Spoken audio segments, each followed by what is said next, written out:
Considerado pela Forbes o homem mais rico do Brasil em 2019, com uma fortuna avaliada em 104 bilhões de reais, Jorge Paulo Lemann, com certeza, tem muito o que ensinar com a sua história de vida. Eu não posso garantir que você ficará rico se prestar bem atenção em cada momento, mas é provável que você saia daqui mais inspirado a mudar a vida.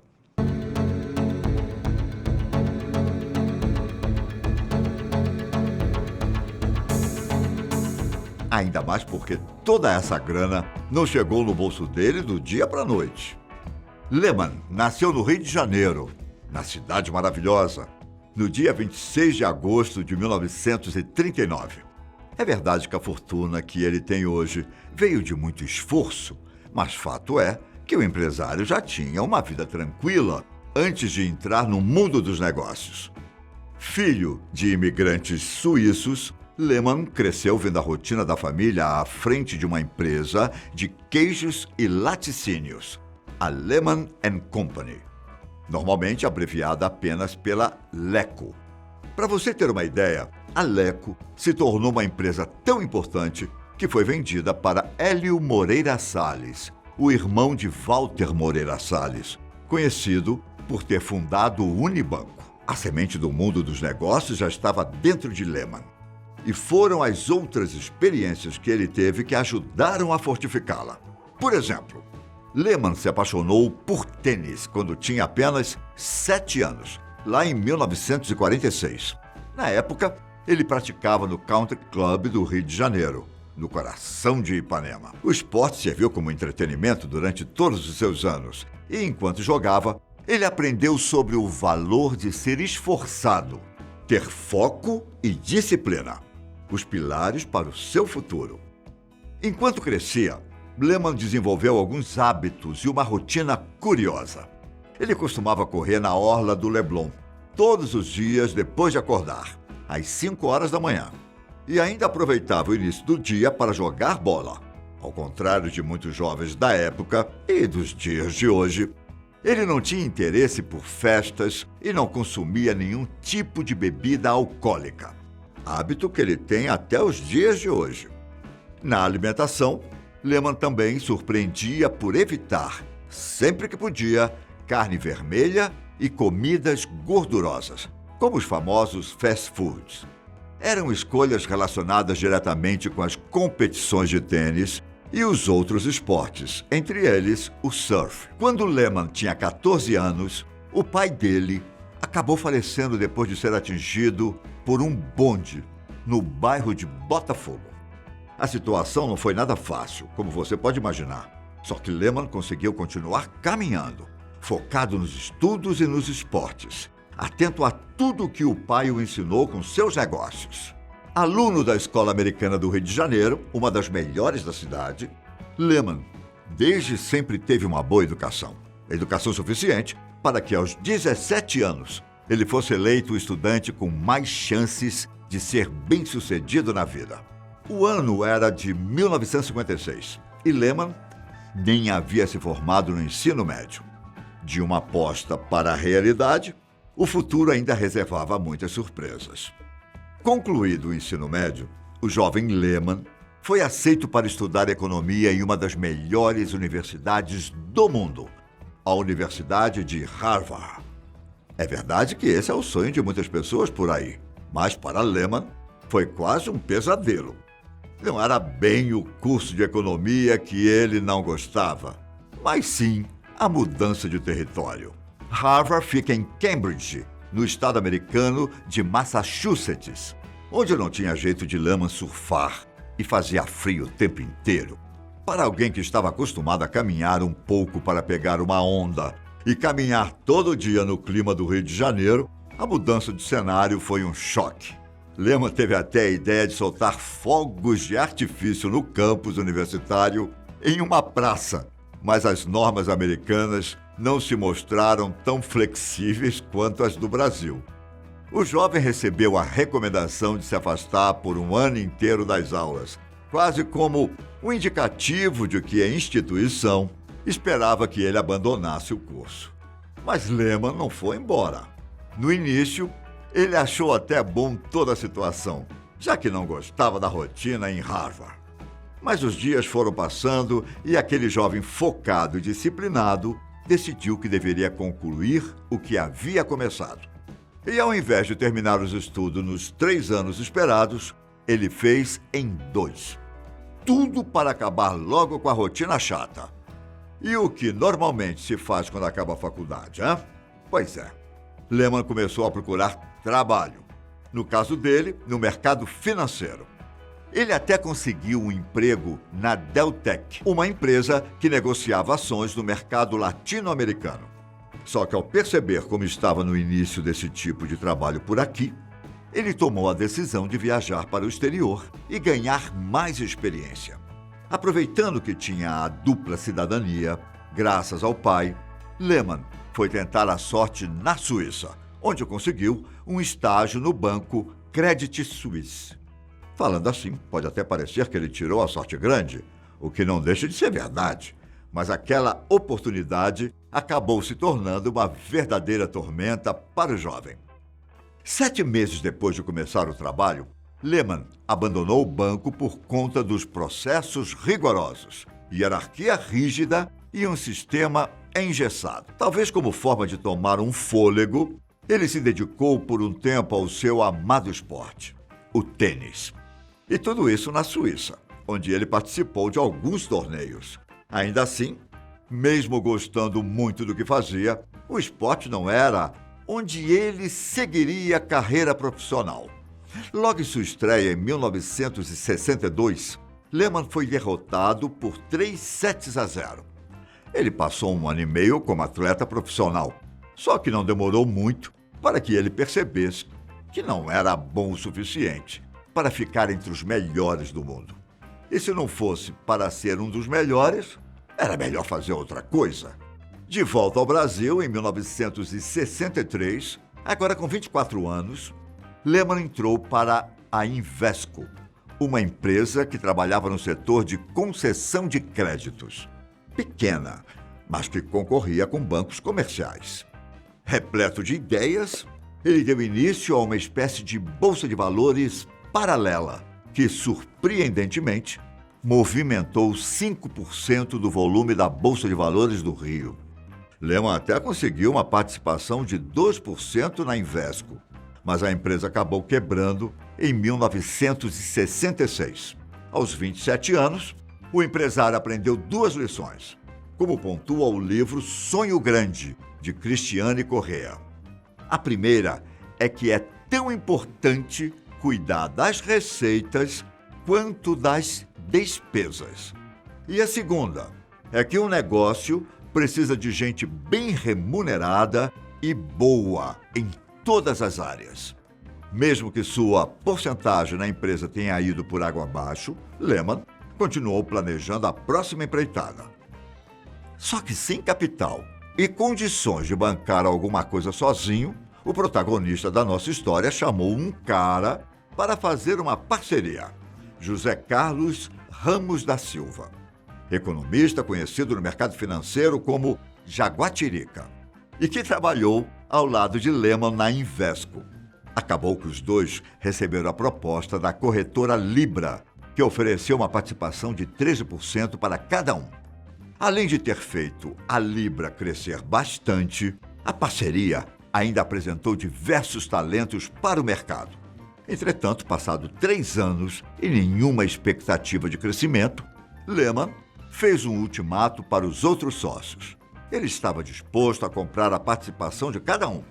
A ideia dele era mudar as regras da empresa para que funcionários com alto desempenho pudessem ter uma participação maior no negócio.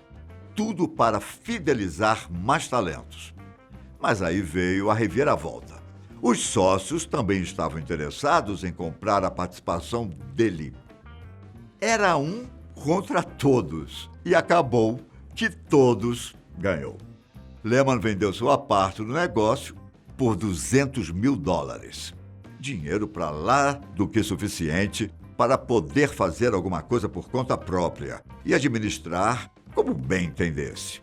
Lehman chegou à conclusão de que uma corretora seria interessante. Só que US$ 200 mil não seriam suficientes para isso. E lá foi o protagonista da nossa história procurar mais investidores. De pouco em pouco, eles conseguiram juntar US$ 800 mil, o suficiente para comprar uma corretora de valores chamada Garantia, em 1971. Uma grana alta para uma empresa razoavelmente pequena. A corretora ocupava apenas 3 salas sem ar-condicionado, bem no centro do Rio de Janeiro, com apenas 3 telefones e sem dinheiro para pagar uma secretária. Lehman e seus sócios estavam mais preocupados com o que eles poderiam fazer com a Bolsa de Valores do Rio, que, na época, estava atraindo mais e mais investidores. Mas esse bom momento não durou muito. Apenas 2 meses após a aquisição da corretora Garantia, a Bolsa sofreu uma queda vertiginosa que continuou caindo durante os próximos 18 meses. Para que o empreendimento não acabasse, Lehman sabia que precisava fazer alguma coisa, o mais rápido possível, e foi aí que a empresa passou por algumas mudanças. Ainda que o negócio fosse pequeno, Lehman percebeu que não deveria haver barreiras lá dentro. E isso no sentido físico mesmo, para minimizar as diferenças hierárquicas e agilizar o trabalho. O escritório do Garantia foi transformado em grande salão, repleto de mesas, sem nenhuma divisória entre os sócios e os outros trabalhadores. Não havia privacidade, mas sim agilidade, já que todo mundo podia ver o que o outro estava fazendo e ninguém se perdia em assuntos aleatórios. Lehman também adotou o modelo de negócios do Goldman Sachs, um dos maiores bancos do mundo na época. Basicamente, os funcionários do Garantia ganhavam um salário abaixo da média do mercado. Só que o bônus que eles recebiam, pago 2 vezes ao ano, conseguiam chegar a 4 ou 5 salários extras para cada um. Tudo isso se todos batessem as próprias metas, é claro. Você já deve ter escutado por aí o que eles pregavam. Trabalhe bem e será recompensado. Mas não é só sobre o modo como ele trabalha que eu vou te contar aqui. Em meio ao foco e à determinação, Lehman também não deixava a simplicidade de lado. Sem secretário particular, sem carros importados, nada de relógios chiques.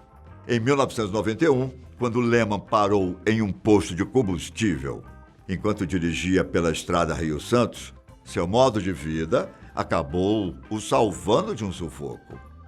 Um grupo de assaltantes apareceu bem na hora em que ele estava lá. E os bandidos só não mexeram com Lehman porque seu carro era um Passat de mais de 10 anos de idade.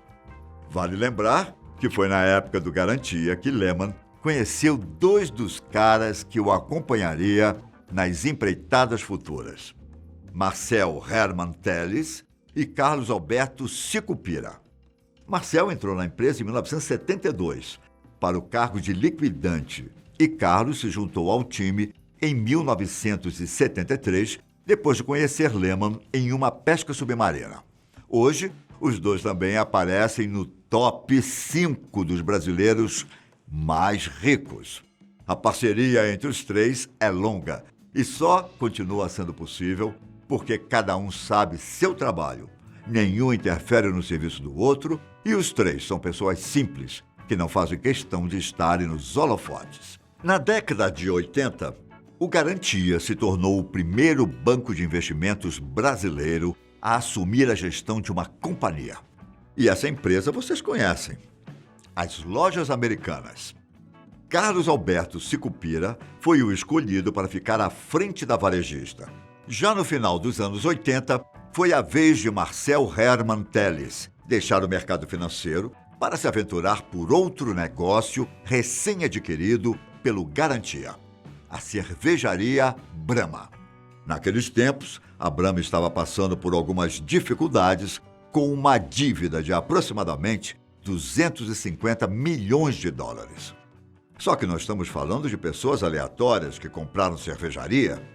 Eram pessoas que entendiam de dinheiro e, rapidamente, Marcel percebeu que muitas coisas precisavam mudar para não colocar em risco a companhia.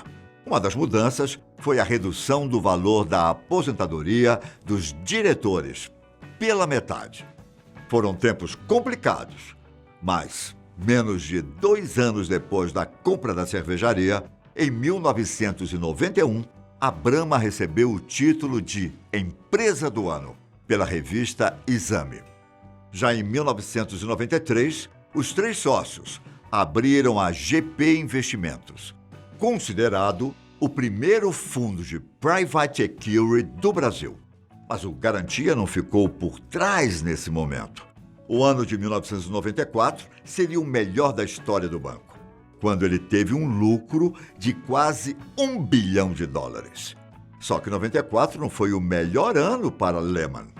Mesmo sem beber álcool, sem fumar e manter a rotina de exercícios físicos, a correria de mais de 20 anos no mercado financeiro deixou seu coração fragilizado, a ponto dele sofrer um infarte aos 54 anos e precisar se afastar por quase 12 meses do trabalho. A empresa tinha pessoal para cuidar dela, mas como os 3 principais sócios estavam ausentes na rotina diária, mais dinheiro começou a ir para os bolsos dos funcionários e a empresa perdeu a força que tinha antes. Quando a crise da Ásia chegou em 1997, a virada do mercado pegou o Garantia de surpresa, fazendo com que o banco perdesse cerca de US$110 milhões. A situação era complicada e os sócios tomaram a decisão de vender a empresa para o Credit Suisse pela bagatela de US$675 milhões.